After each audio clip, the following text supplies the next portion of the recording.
নাটকীয় ভাওতায় আমাদের জীবন যাপনটা ক্রমশ জটিল থেকে জটিলতর করে তুলেছেন। আমরা বুঝিনি, তিলোত্তমা বুঝিয়ে দিয়েছে। এখনো বিপদ আছে।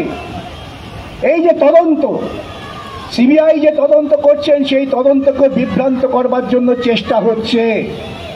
এটাও আমাদের সকলকে নজর রাখতে হবে। সেই তদন্ত যাতে বিপথে যায় তেমন প্রচেষ্টাও হচ্ছে।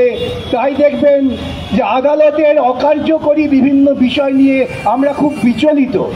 আদালতের যে কার্যকরী সিদ্ধান্ত, যে তদন্ত যা কলকাতা হাইকোর্টের রায় দিয়েছে, সেই রায়ে তদন্ত চলবে, তদন্তে হস্তক্ষেপ হবে না। চিকিৎসকরা কাজে যোগ দেবেন, তাদের বিরুদ্ধে কি শাস্তিমূলক ব্যবস্থা নেওয়া হবে, কে কত বড় আইনজীবী দিচ্ছেন, এই নিয়ে কিন্তু আমাদের মনের মধ্যে দ্বন্দ্ব তৈরি করা হচ্ছে। আসল বিষয় থেকে আমাদের ক্রমশ ভিন্ন মুখে নিয়ে যাওয়ার একটা পরিকল্পনা আছে।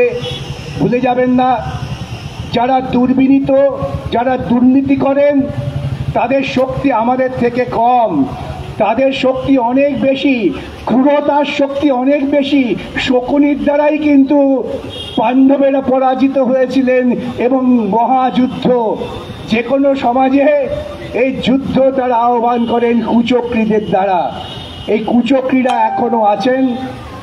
আমরা ইতিবাচক দিক থেকে অত্যন্ত খুশি যে বাংলার মানুষও প্রতিবাদে আছেন। আমরা ময়দান ছাড়ব না, মাঠে আমরা আছি, আমরা লড়াই করে যাব।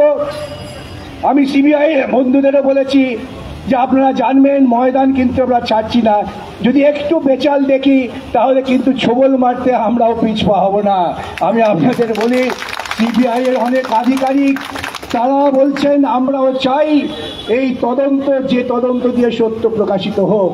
প্রথম দিন বলেছিলাম, আপনারা হয়তো অনেকেই ভেবেছিলেন, আমি বলছিলাম এটা লার্জার কনস্পিরেসি। শুধুমাত্র যৌন লালসার জন্য একটি মেয়েকে হত্যা করা হলো এবং হত্যা করার সঙ্গে সঙ্গে একজন সিভিক ভলেন্টিয়ারকে পাওয়া গেল। আপনারা ভাবতে পারেন, একজন ডাক্তার হাসপাতালের মধ্যে, তার প্রতি একটা সিভিক ভলেন্টিয়ারের কিরকম সম্মাননা থাকে। চিকিৎসক শুনলেই তারা একটু চিন্তা করবে।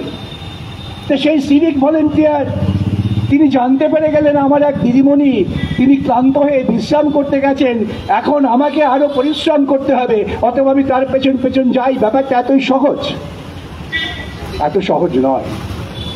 আজকে ক্রমশ সত্য প্রকাশিত হচ্ছে, যে সত্য আমাদের নির্দিষ্টভাবে চিহ্নিত করছে যে রাজ্যের প্রশাসন পরিকল্পিতভাবে এই ঘটনা ঘটিয়েছেন এবং তাকে আড়াল করবার জন্য তারা চেষ্টা করেছিলেন। কি চেষ্টা করেছিলেন? যেদিনকে সিবিআই তদন্তের জন্য আমরা যাই, সকালবেলা সন্দীপ ঘোষ তিনি বিবৃতি দিলেন যে আমি সরকারি চাকরি থেকে পদত্যাগ করলাম, প্রিন্সিপালের পদ থেকে নয়। সন্ধ্যেবেলা তাকে আরেকটি মেডিকেল কলেজের প্রিন্সিপাল করে দেওয়া হলো। কেন? এতই অপরিহার্য? পশ্চিমবঙ্গের চিকিৎসকদের এতই দীনতা হয়েছে? পশ্চিমবঙ্গের চিকিৎসকরা এতটাই অকর্মণ্য অপদার্থ যে একজন ব্যতীত কেউ নেই? তার কারণ ওই একজনকে সামনে রাখে আমি আমার অনেক বৃহত্তর কাজ করতে পারি, তাই তাকে সেখানে রেখে দেওয়া। তারপর তো কত কিছু বেরোচ্ছে। স্বাস্থ্যমন্ত্রী বলছেন আমি জানতাম না। এর থেকে বড় মিথ্যে কথা পৃথিবীতে আর কিছু হয়নি, হবেও না। এ রাজ্যে যখন শিক্ষা দুর্নীতি হয় তখন তিনি বলেন আমি জানতাম না, কিন্তু তিনি ক্যাবিনেট সিদ্ধান্ত করে বলছেন দুর্নীতিমূলক চাকরিকে রক্ষা করতে হবে। তিনি জানতেন না? সব দুর্নীতির মাথা তিনি। এবং আগামী দিনে আমাদের আন্দোলনের গতিমুখ তীব্র করতে হবে। দুর্নীতি শুধুমাত্র আরজি করে আটকে নেই, দুর্নীতি শুধুমাত্র কয়েকজন শিক্ষকের নিয়োগে আটকে নেই।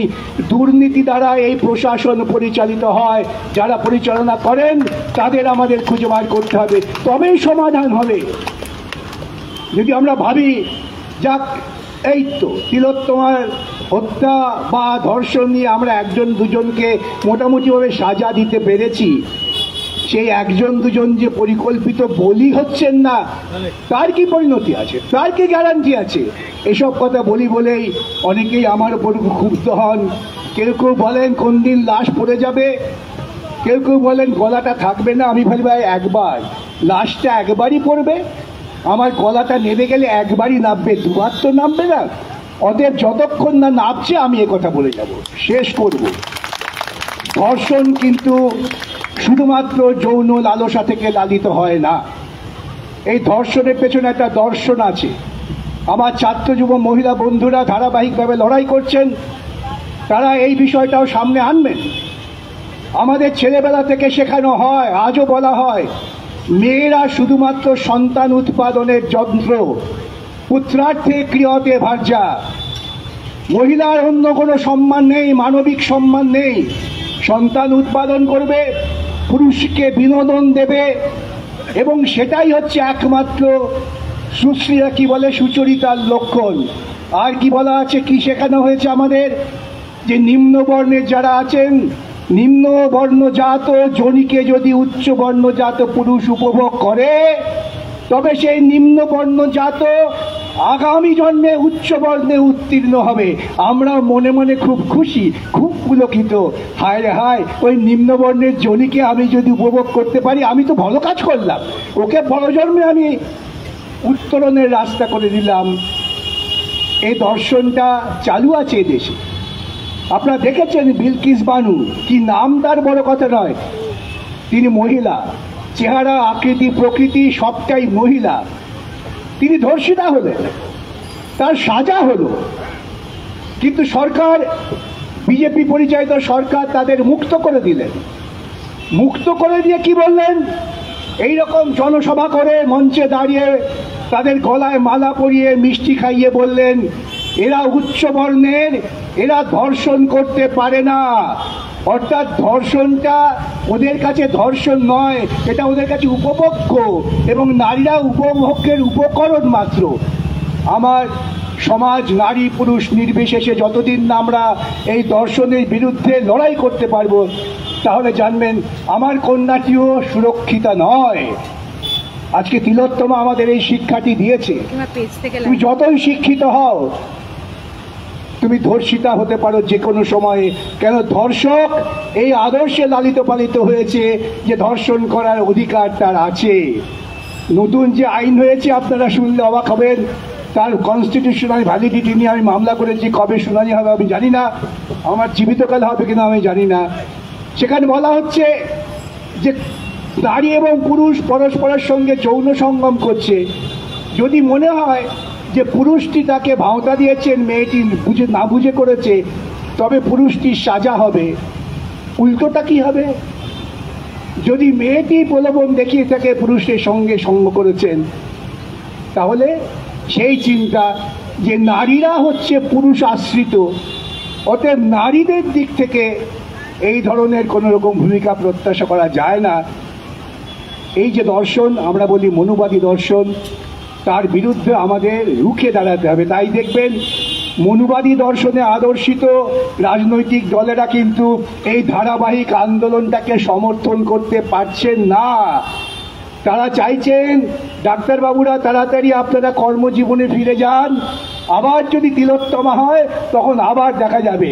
আমি জানি আমার ব্যক্তিগত পেশাগত অভিজ্ঞতায় একজন দরিদ্র মহিলা, তিনি ধর্ষিতা হয়েছেন, তিনি বিচার চাইতে গিয়েছেন, তিনি আমাকে বললেন, থানা থেকে বলল যান অমুক পার্টি অফিসে, সেখানে যাওয়া হলো, তারা বলল আপনি একবার ধর্ষিতা হয়েছেন, কিছু টাকা দিচ্ছি মিটিয়ে নিন, আবার যদি ধর্ষিতা হন তখন আমরা বিচার করে দেখব। এই দর্শন চলছে। আমার মায়েরা বোনেরা ঝাঁটা হাতে নিয়ে রাস্তায় নেমেছেন, ঝাঁটাটাকে শক্ত হাতে ধরুন, আরেক হাতে ত্রিশূল ধরুন, ছিটিয়ে বিদায় করুন এই অন্ধ সংস্কার, অন্ধ সংস্কৃতি, পচে গেলা ধারণা, তাকে ছুঁড়ে ফেলে দিয়ে মুক্ত সমাজ করতে হবে, যেখানে আমরা মনে করব নারী পুরুষ সম অধিকার।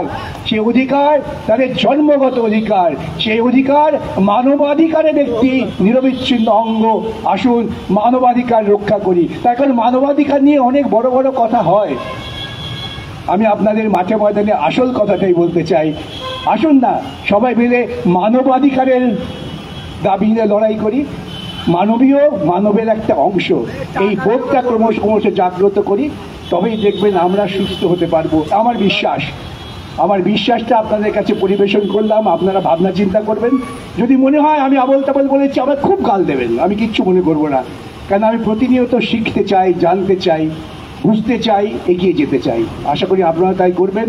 এবং তিলোত্তমার এই যে স্ফুলিঙ্গ যা আজকে দাবানল তৈরি করেছে, সেই দাবানলও আমরা দেখতে চাই সমস্ত আগাছাকে পুড়িয়ে ছাড়খাড় করে দেবে, তবেই আমরা সার্থক হব। নমস্কার।